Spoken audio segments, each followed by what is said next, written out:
Hey guys, welcome back. Today I've got the greatest prayer for you. It is Prayer, the Art of Believing from Neville Goddard. I've been requested many, many times to get into this chapter, so I'm going to do it today. And I'm going to give my narrative, and I'm going to give you my ideas so you can better understand what Neville Goddard is trying to say here. So I'm going to break it down for you guys. This is one of the most powerful chapters out of any one of Neville Goddard's books. It's from the Prayer, the Art of Believing, okay? The greatest prayer. Okay, imagination is the beginning of creation. Okay, you imagine what you desire and then you believe it to be true. So this is the power of the law of assumption. All right, this is basically in essence. Every dream could be realized by those self-disciplined enough to believe it.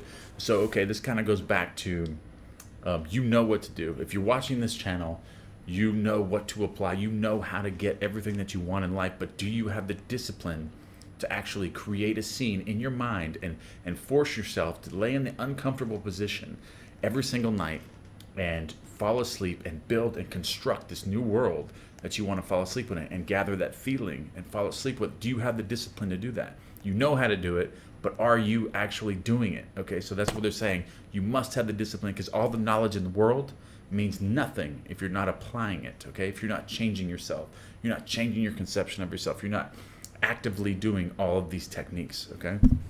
So, okay, people are what you choose to make them. A man according to the manner in which you look at him. You must look at him with different eyes before he will objectively change. Two men looked from the prison bars. One saw the mud and the other saw the stars. Centuries ago, Isaiah asked the question, "Who is blind but my servant, or deaf as my messenger that I sent? Who is blind as he that is perfect, and the blind as the Lord's servant? The perfect man judges not after appearances, but judges righteously." Okay, so you can use this with anyone in your life. So you got people in your life that are around you that aren't doing the things that you think they should do. Okay, so it's like the observer effect. The way you look at someone can actually change them. So that before you actually observe that person, think of the best, think of all the greatest, beauty for ashes, see butterflies and not caterpillars, see summer, not winter. Okay, see the freshness and the greatness of every moment in your life. Okay, always see the end result. Living in the law of assumption, you always see the best of everything, and that will change creation. It'll change consciousness. If everyone applied this, the world would be a much better place. Okay, so the law of assumption is assuming everything. So you see butterflies, you don't see caterpillars. Okay, you see the great in everyone to come right now. Okay, all right.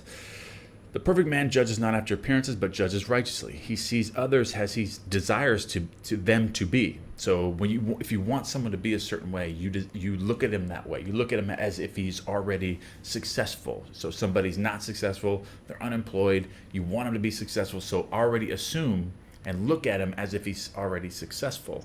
Okay, so he sees only the good in others. In him there is no condemnation, for he transforms the world with his seeing and hearing. The king that sitteth on the throne scattereth the evil with his eye.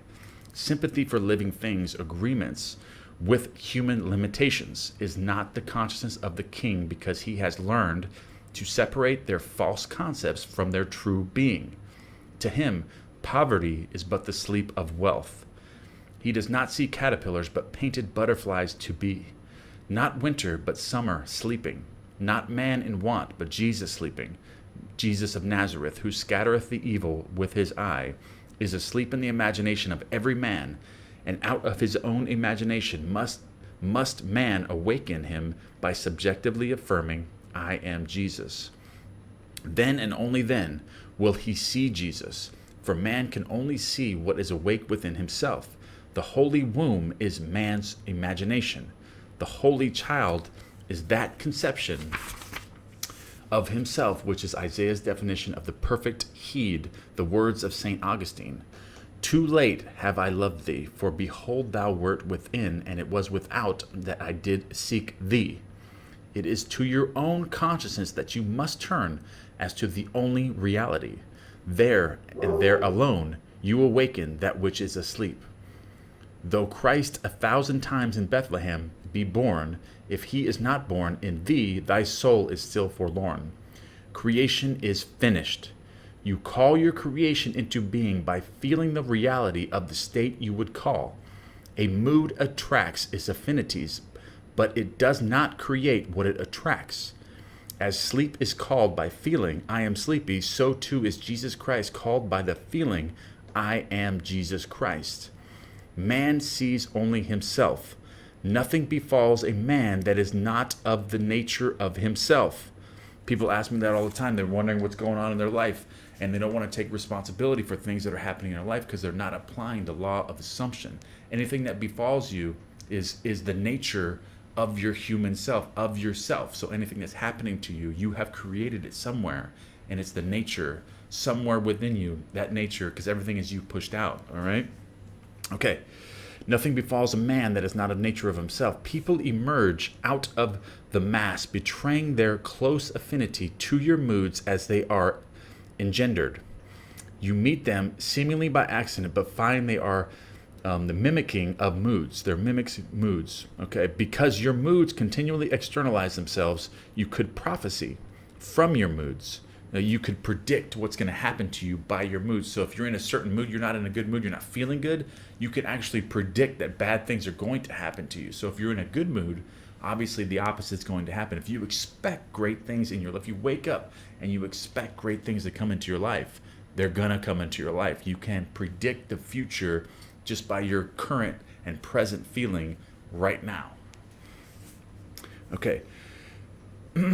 Because your moods continually externalize themselves, you could prophesy from your moods that you, without search, would soon meet certain characters and encounter certain conditions. Therefore, call the perfect one into being by living in the feeling, I am Christ. For Christ is the one concept of self through which can be seen the unveiled realities of eternity. Our behavior is influenced by our subconscious assumption respecting our own social and intellectual rank, and that of the one we are addressing. Let us seek for and evoke the greatest rank, and the noblest of all is that which disrobes man of his mortality and clothes him with the uncurbed immortal glory. Let us assume the feeling I am Christ, and our whole behavior will subtly and unconsciously change in accordance with that assumption. So assume that you are Christ, I am Christ, and you will develop and build an entire new world around you based on that, based on the feeling and living in the law of assumption that everything is already perfect right now, even though it's not. Assume that it is perfect, and you will hold that power of Jesus Christ. Our subconscious assumptions continually externalize themselves that others may consciously see us as we subconsciously see ourselves, and tell us by their actions what we have subconsciously assumed ourselves to be. Therefore, let us assume the feeling I am Christ until our conscious claim becomes our subconscious assumption that we all with open face beholding as in a glass the glory of the God of the Lord are changed into the same image from glory to glory. Let God awake and his enemies be destroyed. There is no greater prayer for man. There is no greater prayer for man than becoming like Jesus Christ, being Jesus-like and assuming that you are Jesus Christ and he lives within you. You have the power of Jesus Christ. All right, guys, I love you, and I wanted to make this this greatest prayer. It's a very sought-after chapter, very important chapter. I love this, and give me one thing you're grateful for. Give me a thumbs up if you like this. Subscribe if you haven't. I'm doing content every single day, and I have coaching that I've come out with. I'm going to leave the email here in the column box below. You can email me if you're interested in that. All right, guys, I love you, and I'll see you tomorrow.